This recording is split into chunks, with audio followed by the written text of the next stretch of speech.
Okay, here in Google, running a competitor campaign, we're running against pricing keywords for a bunch of CRMs that Quentin's a nice alternative for. And what you see on the page here is a dynamically generated headline that is controlled by a parameter in the headline. So if I scroll this down, you can kind of see the head and then the headline. So I can build these on the fly.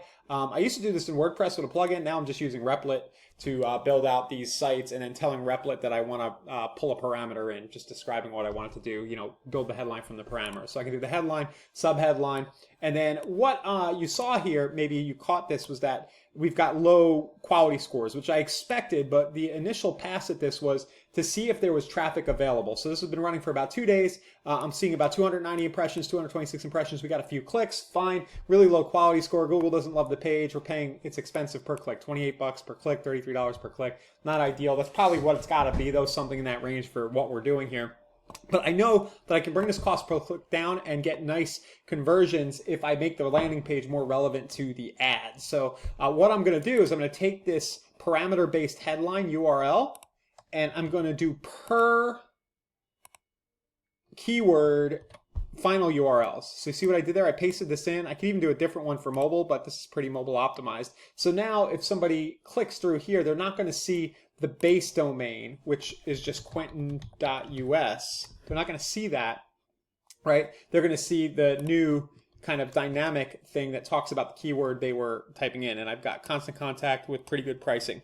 In the past, I've gone a little nuts too and mentioned the keywords other places in the page. And if it proves out that one particular competitor is really working well, we might split that out into a separate campaign, peel and stick it the way that Perry, oh man, I feel bad. Perry, the guy, the AdWords guy, Perry, says that I want to give his last name to give him credit. But basically, the idea would be is if you have a keyword working really well, you pull it out and you stick it on its own campaign. And then I would build a dedicated landing page for that. But the first tier was to just see if there was traffic available. Second tier is to do this dynamic final URL. And I know that if I go through for these 10 keywords or so and put dynamic URLs in, I'll get a cheaper cost per click and a higher likelihood of conversions. So that's that. What were the key takeaways here? Replit can help you build these pages, or you can use the URL params. It's called WordPress plugin to pull this into your site. I think if you're using like high level, they have this native in there too, where you can pull the parameters in. Test to see if the traffic is there. If the traffic is there, start to refine the campaign down until you get to building dedicated campaigns for your competitors. Now, you do need to be careful too about trademarks. So we're not actually using the name of the competitor in our ad.